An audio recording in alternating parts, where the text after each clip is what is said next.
ছোট্ট সোনামণিরা, এখন আমরা শিখব ব্যঞ্জন বর্ণ।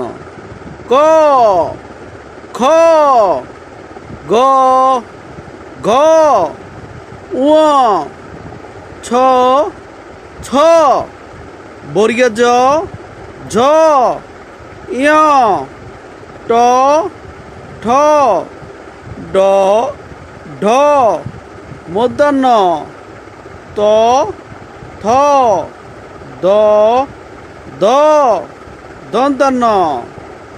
আবার বলছি, ক, খ, গ,